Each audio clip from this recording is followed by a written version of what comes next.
Dispón nuestro corazón, Señora, a escuchar y entender, a interpretar. Trae, Señor, y reúne a aquellos que han de estar en este momento escuchando la palabra. Que sea para todos aquellos que pues te han buscado, que sea para todos aquellos que han anhelado tu presencia, que esta palabra que se va a dar hoy no regrese vacía, sino que cumpla aquello para lo cual tú la has dado. Sabemos que así será. Tocará los corazones indicados, aquellos que tienen anhelo de conocer del reino de Dios.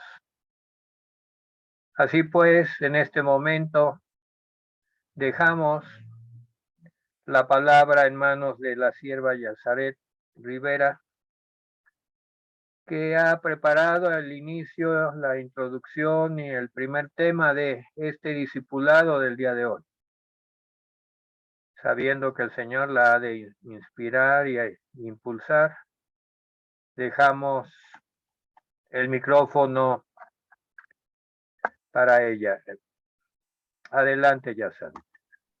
Amén. Pues hermanos, vamos a dar inicio a este estudio. Este estudio tiene por título Las parábolas del reino, segunda parte. En el estudio pasado tomamos el tema del por qué Jesús hablaba, ¿verdad? Por parábolas. ¿Cuál era el propósito que el maestro tenía para hablar por parábolas, ¿verdad? Y que él lo reveló a sus cercanos. Pero antes de eso, en el capítulo 13 de Mateo, da una parábola el Señor. Y esta es la primer parábola que nos relata el Evangelio de Mateo. Esta parábola, hermanos, que es la parábola del sembrador, se encuentra en 3 de los evangelios, en Mateo, en Marcos y en Lucas. Y bueno, pues vamos a comenzar, ¿verdad? Primero dice el capítulo 13, versículo 1 de Mateo. Dice, aquel día salió Jesús de la casa y se sentó junto al mar. Y se le juntó mucha gente, y entrando él en la barca, se sentó y toda la gente estaba en la playa. Y les habló muchas cosas por parábolas, diciendo, he aquí el sembrador salió a sembrar. Y mientras sembraba, parte de la semilla cayó junto al camino, y vinieron las aves y la comieron. Parte cayó en pedregales, donde no había mucha tierra, y brotó pronto porque no tenía profundidad de tierra. Pero salido el sol se quemó, y porque no tenía raíz se secó. Y parte cayó entre espinos, y los espinos crecieron y la ahogaron. Pero parte cayó en buena tierra, y dio fruto, cual a 100, cual a 60 y cual a 30 por uno. El que tiene oídos para oír, oiga. Y bueno, pues vamos a comenzar, ¿verdad? Con esta parábola. Y recuerdan, hermanos, que en Mateo 9, ya lo estudiamos, estudios anteriormente, donde hablaba del Señor de la mies, ¿se acuerdan? Inclusive en el estudio pasado se habló sobre el dueño del campo, ¿verdad? Donde se sembraba el trigo y la cizaña. Y para mí pues es muy importante mencionar esto, porque aquí habla del sembrador. Y sin lugar a dudas, el sembrador, el dueño del campo y el señor de la mies son la misma persona, y es Dios, ¿verdad? Entonces, para este señor de la mies, habíamos estudiado anteriormente en Mateo 9, la siembra es buena, ¿verdad? Vimos que la cosecha es importante para el señor de la mies. Y entonces no puedo dejar pasar esta figura del señor de la mies, ¿verdad? Junto con el sembrador que salió a sembrar. Entonces, Dios es el dueño de todo. Dios es el dueño del campo, ¿verdad? Y Y hay que tener presente, hermanos, esta soberanía de nuestro Dios, que Dios es dueño de todo, ¿verdad? De la mies, y Él es el que determinó sembrar un tipo de semilla. Ajá. Él como dueño del campo, como el señor de la mies, Él determinó qué semilla iba a sembrar. Y entonces dice esta parábola que la semilla que echa este sembrador en esta parábola es la misma semilla. Ajá. O sea, él no dijo, para el pedregal voy a echar esta semilla y para junto al camino voy a echar otra semilla. No, la semilla era la misma, por lo tanto el fruto debería ser el mismo, ¿verdad? Como un hombre de negocios, ¿verdad? El sembrador que sale a sembrar, pues espera el máximo rendimiento de sus semillas. Ajá. El sembrador no elige qué semillas no van a dar fruto. Él espera que todas den fruto. El sembrador conoce su semilla y es obvio que no va a sembrar semillas que contaminen pues sus sembradíos, ¿verdad? Es obvio también que un sembrador no va a desperdiciar sus semillas a propósito. Él no va a lanzar semillas en pedregales a propósito y tampoco en lugares donde no sabe si vaya espinos o no, ¿verdad? A propósito, él no las va a lanzar de ese modo, ¿verdad?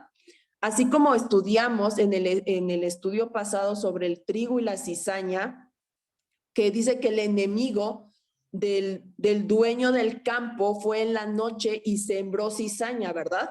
Y lo sabía, el dueño del campo sabía esto, ajá, pero el sembrador que lanza la semilla, él no sabe, ¿verdad? En qué partes hay espinos o no. ¿Por qué? Porque en el trigo y la cizaña vimos que no es notorio hasta que brota un fruto. Cuando brota un fruto, entonces el dueño del campo, ¿verdad? Sabe dónde hay trigo y dónde hay cizaña. De igual manera, no es posible que el sembrador pueda ver si hay otras semillas sembradas, ajá, y a propósito, tirar ahí la semilla, ajá. Entonces, vamos a ver el estudio sobre los distintos terrenos donde el sembrador lanza la semilla. Dice la palabra que primero lanza y dice que unas caen junto al camino. Y dice, ¿verdad? Dice, y lo vamos a ir comparando con la explicación que da Jesús más adelante. Dice más adelante en el capítulo 13, versículo 18. Oíd pues ustedes la parábola del sembrador. Y dice el primer terreno, cuando alguno oye la palabra del reino y no la entiende, viene el malo y arrebata lo que fue sembrado en su corazón. Este es el que fue sembrado junto al camino. En esta explicación, esta primera explicación de este terreno, me voy a detener un poco para decir entonces que la semilla es la palabra del reino, la palabra de Dios, porque aquí dice, cuando alguno oye la palabra del reino y no la entiende, está diciendo que la semilla que cae junto al camino es la palabra, ajá. Ya dijimos que la palabra no cambia, la semilla es la misma, por lo tanto la palabra es la misma palabra, la palabra de Dios, la palabra del reino.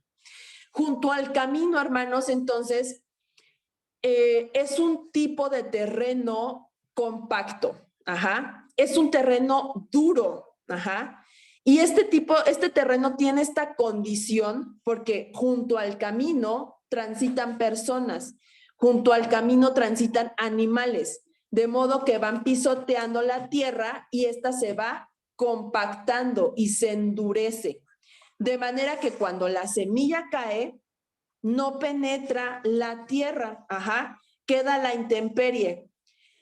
Pero existe la posibilidad de que la semilla germine. Sí. Si hablamos de posibilidades, sí hay una posibilidad. Aquí en la explicación que da Jesús de esto, ¿verdad? Es que el terreno entonces representa la mente y el corazón de las personas. Ajá. La persona dice que escucha la palabra, no dice que la rechaza. En esta explicación que Jesús da, no dice que la persona rechaza la palabra, dice que la escucha, pero que no la entiende, solamente no tiene entendimiento de lo que escucha. Ahorita vamos a ahondar más en eso. Vamos al segundo terreno. El segundo terreno dice que es en pedregales y dice en Mateo 13, versículo 20.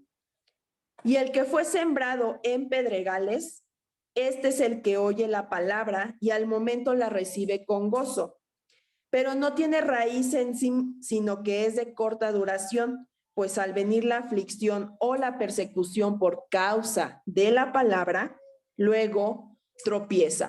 De nuevo vemos aquí un tipo de persona, alguien que oye la palabra, la recibe con gozo y de nuevo no dice, esta parábola no dice que la persona la rechaza, no dice que la abandona, no, dice que no tiene raíz. Es de corta duración, de modo que cuando viene la aflicción o la persecución o los problemas por causa de la palabra, tropieza. Y hay que hacer énfasis en esta palabra, como la palabra de Dios nunca se equivoca. Tropezar, mis hermanos, no es caer. Tiene que ver, esta palabra de tropezar tiene que ver con la idea de alguien que va caminando. Y ese es el punto, Está en el camino, la persona oye la palabra y está en el camino, Entonces, alguien que tropieza es alguien que algo le estorba mientras va caminando, Pareciera que podría caer, pero también parece que podría levantarse y continuar. Dios no se equivoca. El sembrador, sin lugar a dudas, confía en la semilla, porque la semilla es su palabra, porque a través de su palabra manifestó su poder y un poder de restauración, un poder de vida. Dice esta parábola que dice que sale el sol y mis hermanos, el sol es importante para hacer germinar las semillas. No es algo que el sembrador no supiera. Él no podría decir, quítate sol porque quemas mis semillas, ¿no? Quemas las raíces de las semillas en pedregales. No, el sol es algo inevitable. De modo que, ¿cómo es posible que el sembrador a propósito hiciera caer semillas sobre piedras? No depende del sembrador. Lo vuelvo a repetir, ¿verdad? Ahorita vamos a ahondar en esto. El siguiente terreno dice que es entre espinos y dice el versículo 22 de Mateo 13. El que fue sembrado entre espinos, este es el que oye la palabra, pero el afán de este siglo y el engaño de las riquezas ahogan la palabra y se hace infructuosa.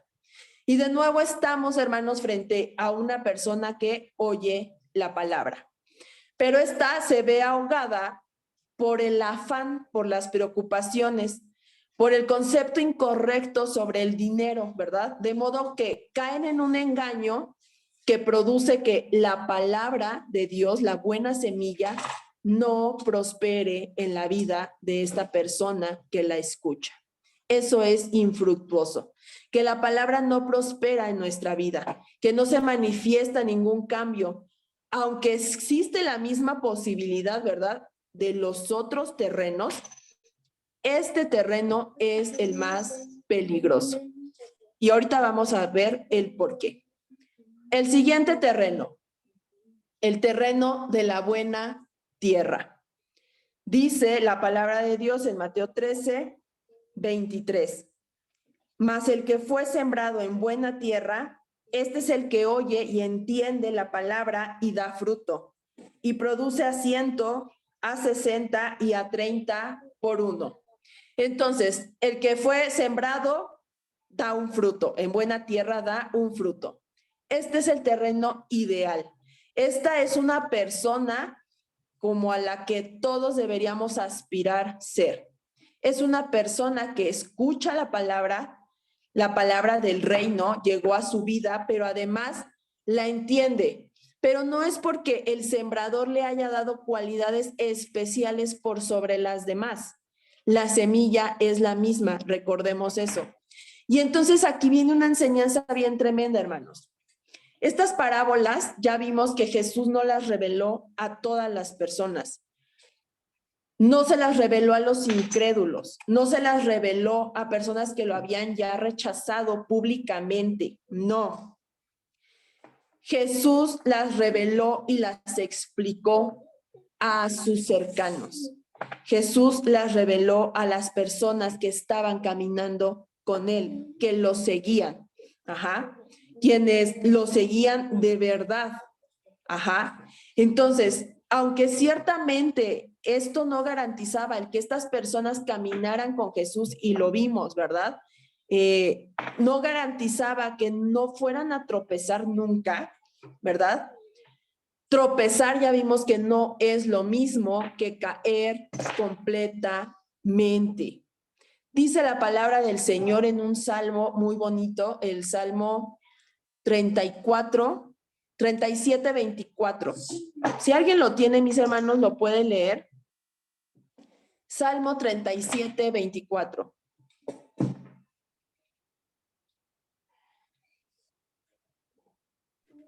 Amén. Dice, cuando el hombre cayere, no quedará postrado, porque Jehová sostiene su mano. En este salmo, hermanos, podemos ver que el hombre es posible que tropiece, ¿verdad? Que parezca caer, pero dice que no va a permanecer en esa posición si camina de la mano, ¿verdad? Con Dios. Esta diversidad, hermanos, de terrenos, entonces, representa estados espirituales en los que tú y yo podríamos estar viviendo. En el terreno de junto al camino, ciertamente dice la palabra que venían aves del cielo y la comían, pero aún así existía la posibilidad también de que la semilla pudiera germinar. Si tú y yo representamos este terreno, si te encuentras en este terreno, hay una solución, y la solución para que la semilla germine en nuestra vida, a pesar de estar pasando un momento donde estamos junto al camino, o sea, donde no logramos comprender la palabra, la solución la tiene el sembrador. Si tú pides el entendimiento, si tú te esfuerzas en buscar y escudriñar las verdades del reino, el sembrador te las va a revelar. El sembrador puede entonces modificar el terreno. Esa tierra dura de junto al camino, el sembrador puede quitarla, ararla. Arar es como aflojar la tierra, que ya no esté en un estado duro. El sembrador lo puede hacer. Y entonces, circunstancias externas no pueden modificar el tipo de terreno, no pueden, pero el sembrador sí lo puede hacer. Las circunstancias, por ejemplo, del terreno en pedregales, dice que son inevitables, porque dice que a causa de que sale el sol, pero no hay raíces, dice que el sol quema entonces, ¿verdad? Esa palabra, o bien dice que la aflicción, viene los problemas, y entonces a causa de la palabra, o sea, no son cualquier problema, no son problemas que tú te buscas por iniquidad o por andar pecando, son problemas a causa de la palabra. Entonces, no se pueden evitar estas aflicciones, porque dice que viene el sol, y el sol representa las aflicciones, los problemas, y así como el sol es necesario para que las semillas germinen, así las aflicciones y los problemas son necesarios e inevitables en la vida de todo creyente. Y entonces dice que estas personas de pedregales, dice que reciben la palabra, son personas que oyen la palabra y la reciben con mucho gozo. Entonces, el sembrador puede modificar esta situación. Si estamos en este tipo de terreno, en pedregal, ¿verdad? Donde sentimos que han venido muchas aflicciones y en medio de esas aflicciones perdemos la esperanza tal vez, o decimos es que Dios ya no me escucha, es que Dios ya no está caminando conmigo porque las aflicciones me están pues sobrepasando.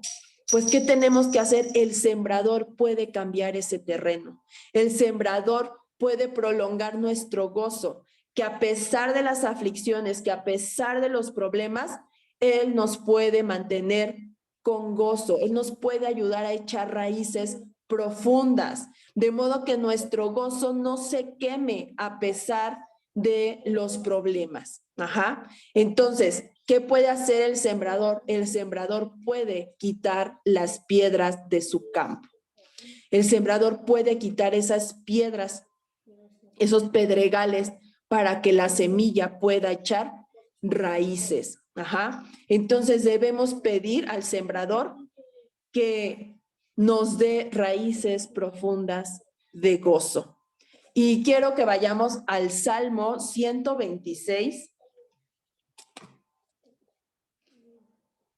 versículos 5 al 6. Si alguien lo tiene, lo puede leer, por favor.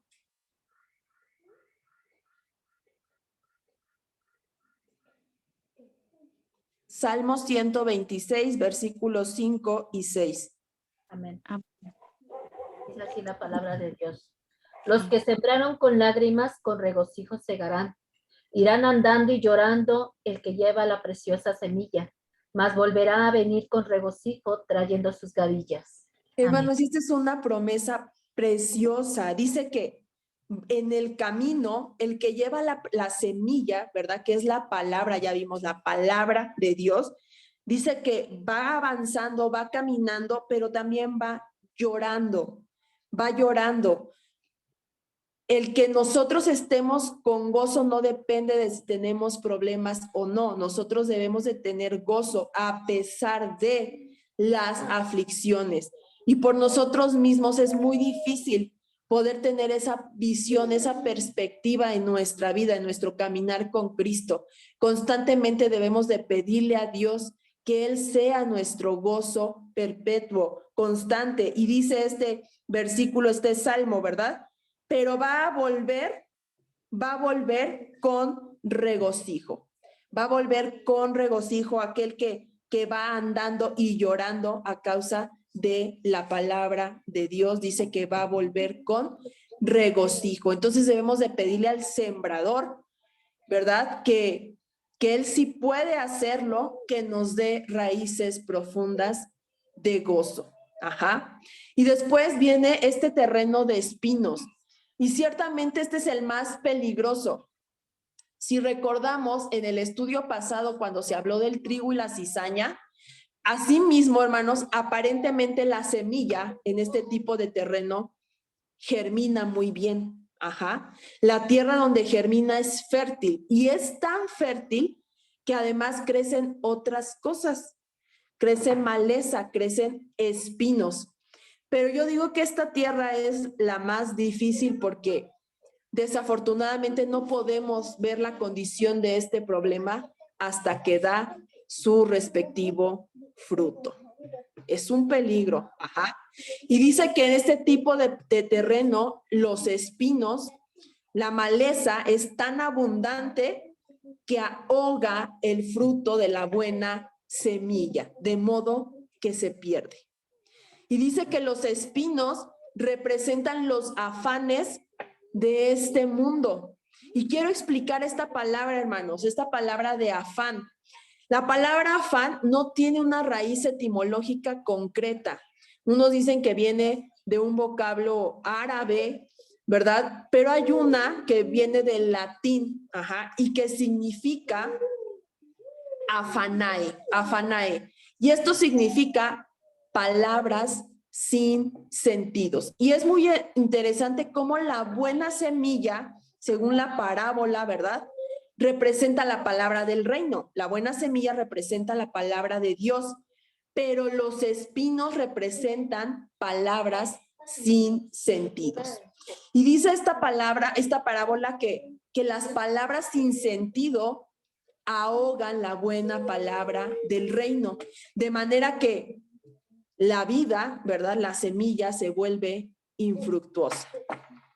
No lleva ningún fruto. Entonces, estos terrenos, ya lo dije, representan condiciones espirituales específicas en las que tú y yo podríamos encontrarnos. Jesús no habló de esto a personas incrédulas, ni se las reveló a personas incrédulas, ¿verdad? Habló a quienes estaban con él, a quienes estaban caminando con él, de modo que la revelación de esto es una prevención, es para prevenirnos. Entonces, este último terreno, pues es muy peligroso porque aparentemente todo va muy bien. La persona oye la palabra, entiende la palabra y comienza a crecer en la vida, pero llegan otras palabras, otros afanes a su mente y a su corazón, de modo que empiezan a apagar la palabra de Dios. Entonces, todo va muy bien, está germinando la semilla, que es el propósito, ¿verdad? Está en una tierra fértil, pero además están germinando otras cosas que amenazan con ahogar el fruto de la palabra en nuestras vidas. Y entonces, aquí, hermanos, tomémonos un momento de reflexión para nuestra vida, porque incluso el sembrador puede solucionar este terreno. Él puede quitar los espinos. No es sencillo. No es sencillo, no es como en los otros terrenos. Seguramente, si tú le preguntas a cualquier persona que se dedica a sembrar tierra, quienes germinan sus semillas en medio de espinos, seguramente no las rescatan, seguramente dejan perder ese fruto, porque es muy difícil librarlo en medio de tanta maleza y de espinos. Sin embargo, el sembrador, el dueño del campo, sin duda es capaz de arrancar los espinos. Sin duda es capaz de limpiar los espinos que están ahogando la buena semilla. Por eso meditemos, hermanos, en nuestra tierra y digámosle al sembrador que la limpie, que la corrija, que quite las piedras, que remueva la tierra, que arranque los espinos de nuestra tierra, porque solamente Él lo puede hacer. Y termino, mis hermanos, con la buena tierra. Y aquí es donde nuestras vidas fructifican. Dice que la palabra que la semilla de esta tierra da al 100, al 60 y al 30 por uno. Y esto quiere decir que de la semilla que germina en esta tierra llegan muchos frutos. Tu vida, tus talentos, tus dones al servicio del reino de Dios, tu vida rendida en obediencia a Dios, rinde frutos importantes en el campo del dueño del campo.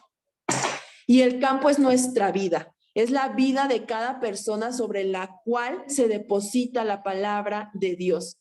Y lo que Dios quiere que sepamos en esta tarde es que nuestra tierra, hermanos, tiene potencial. La mies es mucha, decía, ¿verdad? Y vio que el dueño de la mies, lo estudiamos en Mateo 9, vio que la mies era buena, ¿verdad? Que era importante.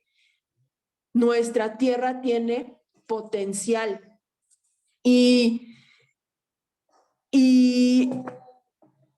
quizá podemos pensar que nuestro gozo se está acabando, que ya no podemos ver con esperanza hacia el futuro, que a lo mejor Jesús, que un día conocimos con muchísimo gozo, con muchísimo regocijo, pues ya nos abandonó, ¿verdad? Estos son engaños, estos son los engaños de los que debemos de tener cuidado. Debemos pedirle al sembrador que componga nuestra tierra. Él es el único que puede hacerlo, aunque parezca difícil, aunque ya te hayas contaminado con afanes de este mundo, pídele al sembrador que él arranque los espinos, ¿verdad? Que amenazan con ahogar todo lo que un día cada uno de nosotros confesó por Dios. Y bueno, mis hermanos, pues esta es la palabra que el Señor puso en mi corazón para compartir con ustedes. Y cedo la palabra a mi hermano Jorge en este momento.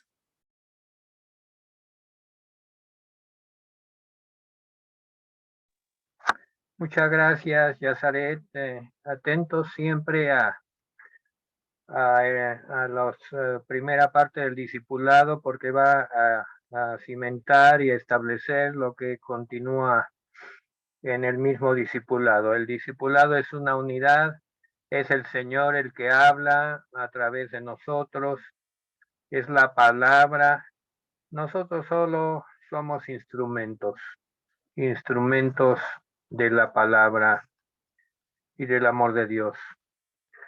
En mi caso, el viernes pasado expliqué la primera parte, vamos a llamarle así, de la parábola de la cizaña.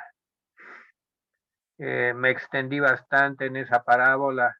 Sin embargo, en el Evangelio de Mateo capítulo 13, versículo 36, yo quisiera que fueran a ese pasaje. El Señor, a petición de los discípulos, vuelve a retomar la parábola que él ya había dado y que ya había explicado. Vamos a leer y después haremos algunos comentarios.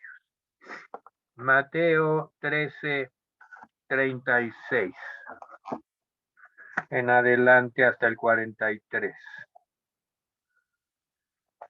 Es muy interesante que los discípulos preguntan y el Señor no los limita, sino que amplía la enseñanza. Empezamos, versículo 36.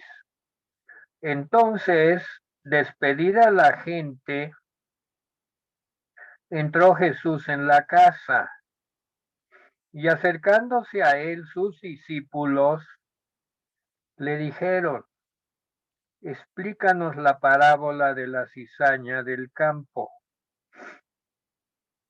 Respondiendo él les dijo: el que siembra la buena semilla es el Hijo del Hombre. El campo es el mundo. La buena semilla son los hijos del reino. Y las cizañas son los hijos del malo. El enemigo que la sembró es el diablo. La siega es el fin del siglo y los segadores son los ángeles. De manera que como se arranca la cizaña y se quema en el fuego, así será en el fin de este siglo. Enviará el Hijo del Hombre a sus ángeles y recogerán de su reino a todos los que sirven de tropiezo y a los que hacen iniquidad. Y los echarán en el horno de fuego. Allí será el lloro y el crujir de dientes. Entonces los justos resplandecerán como el sol en el reino de su Padre. El que tiene oídos para oír, oiga. Bueno, esto que parece una repetición de la explicación que había dado antes, no lo es, sino que es una ampliación. Me llama mucho la atención y quiero hacerlo notar que, bueno, Jesús pasaba el día afuera, generalmente en el campo o a la orilla de la playa en Galilea, explicando las parábolas o predicando el reino. Y cuando él entra a la casa, se asume que tiene necesidad de descansar. Sin embargo, aquí es un momento que él aprovecha para hablarle a los más cercanos, a sus propios discípulos. Él predicaba las parábolas a la gente, pero en este caso es en la intimidad, en lo cercano. Y yo quiero invitar a todo aquel que esté escuchando este mensaje a que sea un discípulo de ese tipo, que se acerque a Jesús en la intimidad, que en lo personal tenga una relación con Cristo, o pongámoslo así, una relación personal con Él. Si bien la iglesia es una comunidad, los discipulados también se hacen en comunidad, pero hay enseñanzas que tiene el Señor para cada uno de nosotros. Ya lo explicó Yazaret en los obstáculos que se pueden presentar, y son varios y son diferentes, de diferente naturaleza, pero todos ellos tienen solución en las manos de Cristo. Lo mismo pasa con la sabiduría y el conocimiento de la palabra de Dios. La falta de sabiduría tiene remedio en la misericordia de nuestro Señor Jesucristo para con nosotros. No debemos por ninguna circunstancia limitarnos a lo que recibimos en discipulados grupales, sino entrar en la intimidad con el Señor, como aquí lo hicieron los discípulos. Vuelvo a leer el versículo 36 porque habla de un espíritu que había allí, un espíritu de unión, de intimidad, de comunión.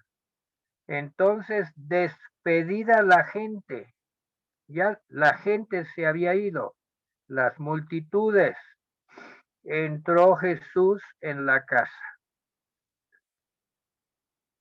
Esto me recuerda el versículo aquel en que dice: he aquí yo estoy a la puerta y llamo, si alguno oyere mi voz y abriere la puerta, entraré a él y cenaré con él y él conmigo.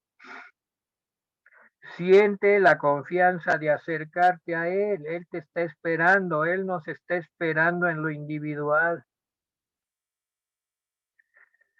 Y los escuchó, y lo que ellos le pidieron fue una explicación de la parábola de la cizaña del campo. Había dado varias parábolas, pero la que más les interesó fue la de la cizaña. Y quizás en la mente de ellos había una pregunta: ¿por qué el mal persiste a pesar de la obra de Dios? ¿Por qué el mal es tan insidioso? ¿Por qué el mal está presente en toda circunstancia, aún a pesar de que Dios está trabajando los campos? Eso era lo que quizás había en el corazón de ellos. Quizás decían, pues que Dios no es suficientemente poderoso para evitar los problemas que trae este maligno, esta cizaña que trae pues verdadero plaga venenosa a la cosecha que el Señor está trabajando.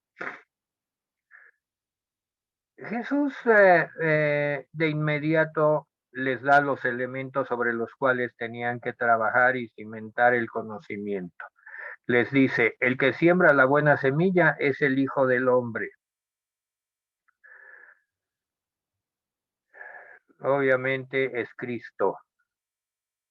Aquí le llama el Hijo del Hombre a sí mismo. La buena semilla son los hijos del reino. A diferencia del caso de la siembra, ¿verdad? Aquí la semilla no es la palabra de Dios, sino son los hijos del reino que han recibido la palabra y que la palabra está obrando en ellos. Y la cizaña son los hijos del mal.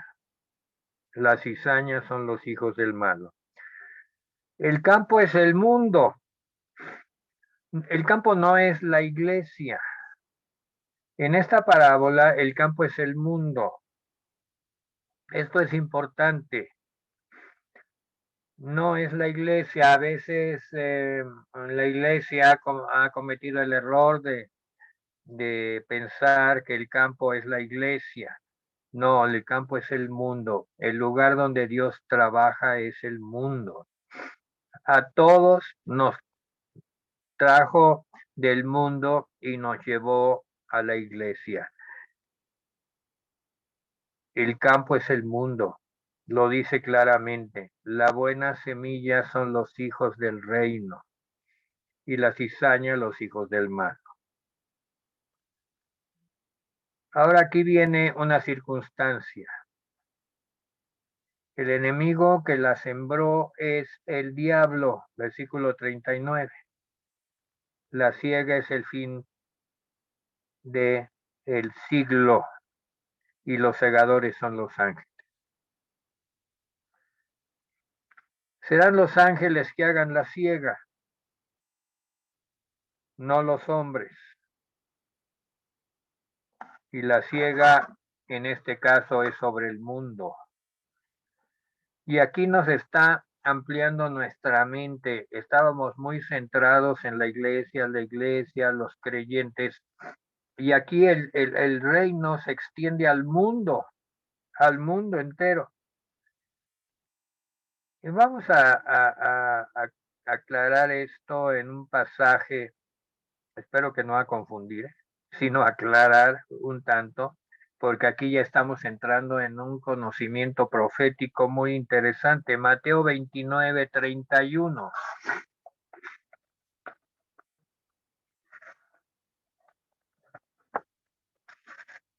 Mateo no tiene 29, Paz.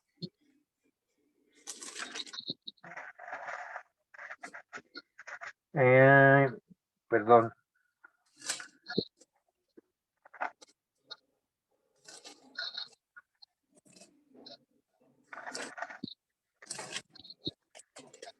Es Mateo 25, perdón. Mateo 25, 31, perdón. Sí, había puesto 25, pero lo confundí con el 9. Bueno, mis números. Miren, vamos a leerlo. Versículo 31. Cuando el Hijo del Hombre venga en su gloria y todos los santos ángeles con él, entonces se sentará en su trono de gloria. Voy a hacer interrupciones. Estamos hablando de la segunda venida de Cristo. Serán reunidas delante de él todas las naciones y apartará los unos de los otros como aparta el pastor las ovejas de los cabritos. Pondrá las ovejas a su derecha y los cabritos a su izquierda.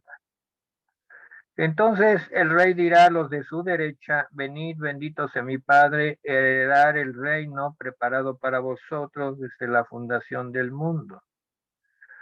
Porque tuve hambre y me diste de comer, tuve sed, me diste de beber, fui forastero y me recogisteis, estuve desnudo y me cubristeis, enfermo y me visitasteis, en la cárcel y venisteis a mí. Entonces los justos le responderán diciendo: Señor, ¿cuándo te vimos hambriento y te sustentamos, o sediento y te dimos de beber? ¿Y cuándo te vimos forastero y te recogimos, o desnudo y te cubrimos, o cuándo te vimos enfermo en la cárcel y venimos a ti? Entonces, respondiendo el rey, les dirá: de cierto os digo que en cuanto lo hicisteis a uno de estos mis hermanos más pequeños, a mí lo hicisteis. Entonces dirá también a los de la izquierda, apartados de mí, malditos, al fuego eterno, preparado para el diablo y sus ángeles. Y viene a hacer, ¿verdad?, la misma exhortación, pero negativa. Tuve hambre y no me diste de comer, tuve sed, no me diste de beber, fui forastero y no me recogiste, estuve desnudo, no me cubriste, enfermo y en la cárcel no me visitasteis. Ellos dirán, Señor, cuando te vimos, hambriento, forastero, desnudo, enfermo en la cárcel y no te servimos.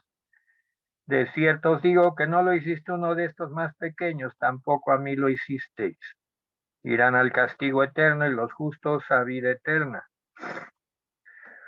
Aquí nos estaba hablando de una circunstancia, de un momento en que previamente ya vino la remoción, ya se retiró la iglesia en el rapto y quedó pues el mundo que va a recibir la venida, la segunda venida del Señor, porque el rapto viene a ser antes de la segunda venida. De hecho, nosotros creemos y sentimos que el rapto es antes de esta gran tribulación. Ya la iglesia no está en el mundo, pero hay un mundo al cual Cristo llega y llega en su gloria, como lo dice el versículo 31, con todos sus ángeles y se sienta en su trono de gloria. Y todas las naciones están reunidas delante de él. No es el juicio del gran trono blanco que se da después del milenio, no. Este es un juicio previo que se da solamente a la llegada del Hijo del Hombre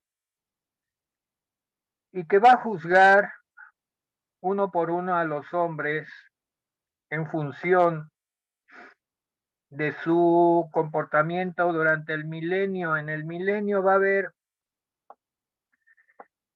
mucha oportunidad de hacer lo que aquí dice, de apoyar a uno de estos pequeñitos, de visitarlos, de ir a la cárcel a verlos, en la tribulación, perdón, no en el milenio. Esto es, va a juzgar lo que sucedió en la tribulación y cómo cada quien haya reaccionado. Y serán aquellos que estén para recibir al Hijo del Hombre en su segunda venida, que estén en la tierra. Así pues, serán los ángeles los que hagan esta separación. Habrá en la tierra súbditos del reino durante la tribulación. Los que establecen la norma. Miren, el reino es un misterio.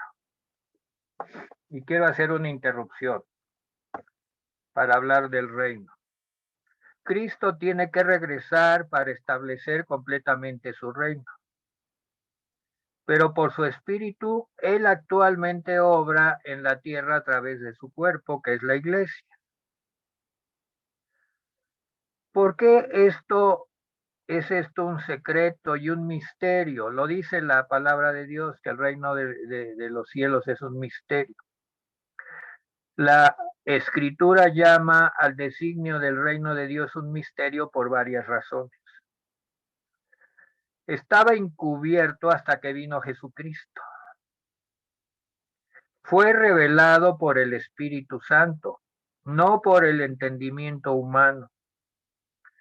El reino de Dios se opone a la sabiduría del mundo. Ahora, en este momento, está presente en sufrimiento y en debilidad. está basado únicamente en la obra de Cristo y requiere fe para que los que estamos buscando el reino, buscar vivir el reino, entrar el reino, como ya se ha enseñado, ¿verdad? Sufre violencia y los violentos lo arrebatan. Pero el reino no será revelado completamente sino hasta que Jesucristo regrese por segunda vez a la tierra. No en el rapto de la iglesia, no, sino en su segunda venida a la tierra. ¿Qué es lo que Cristo va a encontrar? Dijo él, cuando Cristo venga, hallará fe en la tierra. ¿Qué es entonces el reino de Dios? Pues es Jesucristo y a través de la iglesia la reunión de todas las cosas en él. En este tiempo que estamos viviendo, donde la iglesia está actuando. Para el presente es el crecimiento en el mundo de la gracia, el gozo, la sanidad, la paz y el amor vistos en Jesús. Pero el reino es al mismo tiempo presente y futuro, tanto terrenal como celestial, lo mismo encubierto que en vías de manifestarse. El reino es tan concreto y tan de este mundo como el polvo que cubría los pies de Jesús o como el viento de Galilea que movía sus cabellos. Pero el reino es tan costoso como la cruz y la crucifixión del Hijo de Dios. El reino es tan celestial como el Cristo resucitado, sentado a la diestra del Padre. Y el reino se está expandiendo en la sociedad como el grano de una semilla de mostaza, buscando penetrar en la sociedad como la levadura en la masa. Sus verdades y sus valores son aquellos que enseñó y vivió Jesucristo. No han cambiado ni cambiarán. Jesucristo mostró misericordia. Jesucristo estuvo con el enfermo, como dice aquí. Alimentó al hambriento. Una vez alimentó a 5,000 hambrientos. Liberó al que estaba encarcelado en sus limitaciones de ceguera o sordera o cuantas cosas. Siempre mostró misericordia. Y eso es lo que está describiendo aquí, y ese es el patrón bajo el cual será juzgado la humanidad que reciba a Cristo en su segunda venida. Mateo 25 del 31 al 46. Vuélvalo a leer en su casa.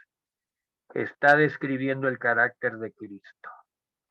Y el que no tenga ese carácter o no lo haya manifestado durante los difíciles días, semanas y años de la tribulación, y haya traicionado y haya dado la espalda y al caído, pues no va a merecer entrar en el reino, porque Cristo viene a establecer el reino en esta tierra. Aquí la iglesia está oculta, no nos está hablando de la iglesia en este pasaje de Mateo 25, sino directamente de los que van a recibir a Cristo en la tierra. La iglesia tiene otro destino, otra misión, no lo vamos a ver aquí, pero la iglesia obviamente responde a esta descripción de misericordia. Así pues, el reino se está expandiendo en la sociedad como el grano de una semilla de mostaza, buscando penetrar la sociedad como la levadura en la masa. Sus verdades y valores son aquellos que enseñó y vivió Jesucristo y que entregó al núcleo de sus seguidores. Pero este reino puede manifestarse completamente solo cuando Jesucristo regrese a la tierra por segunda vez. Por lo tanto, ¿qué contestaríamos a la pregunta de ¿el reino es la iglesia? La iglesia en este momento es la que está predicando las verdades del reino durante el tiempo en que la iglesia permanezca en la tierra. Por lo tanto, el reino no es la iglesia.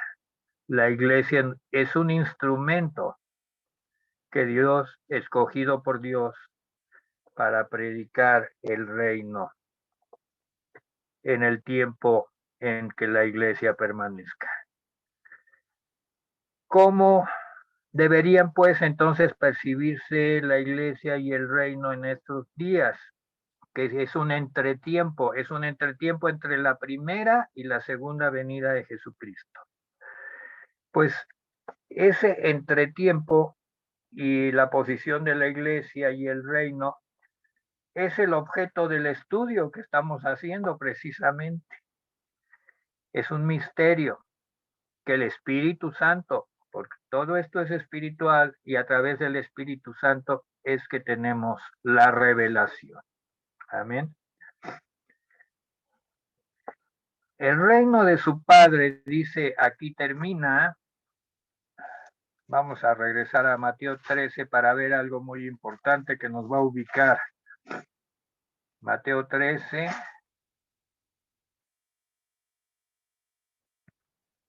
Versículo 43. Después de que habla de que la cizaña o los hijos del enemigo serán echados en el fuego, ¿verdad? Horno de fuego, versículo 42. Dice versículo 43. Entonces los justos resplandecerán como el sol en el reino de su Padre. Vamos a darnos estos 5 minutos que quedan para explicar este versículo que parece sencillo, pero es complicado. Es por primera vez Jesucristo menciona que el reino es el reino de su Padre. ¿Y por qué dice que el reino de su Padre? Siempre era el reino de los cielos, el reino de Cristo, el reino establecido por el Señor, y aquí habla del reino de su Padre. El reino de su Padre vendrá a ser hasta que Cristo, habiendo puesto a todos sus enemigos debajo de sus pies, incluyendo la muerte, entregue el reino al Padre. Dice la palabra que habrá un momento en que Cristo entregue el reino al Padre, y entonces será el reino de su Padre. Pero esto tienen que pasar dos cosas importantes, ¿verdad? La muerte tiene que ser vencida. Y la muerte ya fue vencida en la primera resurrección. Vamos a 1 Corintios 15, 54. La muerte fue vencida en la resurrección de Cristo. 1 Corintios 15, 54. Dice, cuando esto corruptible se haya vestido de incorrupción y esto mortal se haya vestido de inmortalidad, entonces se cumplirá la palabra que está escrita, sorbides la muerte en victoria. ¿Dónde está, oh muerte, tu aguijón? ¿Dónde, sepulcro, tu victoria? Ya que el aguijón de la muerte es el pecado, y el poder del pecado la ley. Mas gracias sean dadas a Dios que nos ha dado la victoria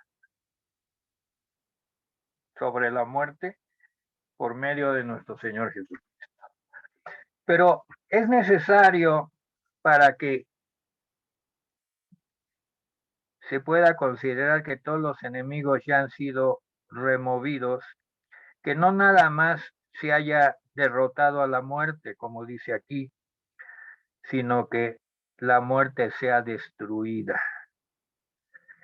Y eso va a ocurrir en Apocalipsis 20:14. Vamos a Apocalipsis 20:14.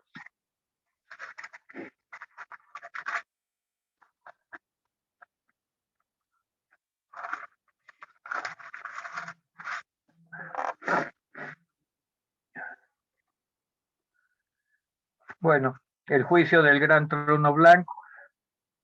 Y vi un gran trono blanco al que estaba sentado en él, de delante del cual huyeron la tierra y el cielo, ningún lugar se encontró para ellos. Este juicio se lleva a cabo después del milenio. Y vi a los muertos grandes y pequeños de pie ante Dios, y los libros fueron abiertos, y otro libro fue abierto, el cual es el libro de la vida, y fueron juzgados los muertos por las cosas que estaban escritas en los libros según sus obras. Y el mar entregó los muertos que había en él, y la muerte y el Hades entregaron los muertos que había en ellos, y fueron juzgados según sus obras. Y veamos este versículo 14, que es muy importante.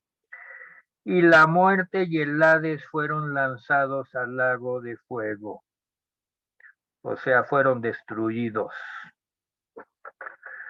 Es entonces, en ese momento, que se cumple el versículo 43 de Mateo 13, que dice: entonces los justos resplandecerán como el sol en el reino de su Padre. Porque el reino ya es del Padre, el Cristo lo entrega al Padre, y los justos del reino resplandecerán. El que tiene oídos para oír, pues oiga. Hasta aquí se nos acabó el tiempo. Y vamos a orar para darle gracias al Señor por su palabra. Vean cómo esta parábola parecía muy sencilla, y por algo los discípulos preguntaron más y el Señor les reveló más y nos ha revelado más. Gracias, Señor, porque en ti hay poder para revelarnos por medio del Espíritu Santo, en base a las parábolas, más de tus planes, más de tus proyectos. Estamos contentos, estamos gozosos, estamos emocionados, Señor, pero también motivados en lo más profundo de nuestro corazón para seguir adelante, Señor. Seguir adelante. Tú tienes el control de todo, pero tienes tus tiempos. Nadie quedará fuera. Todos los habitantes de este mundo serán analizados, serán escudriñados. La iglesia tiene una función, pero también la iglesia tiene sus tiempos y sus caminos.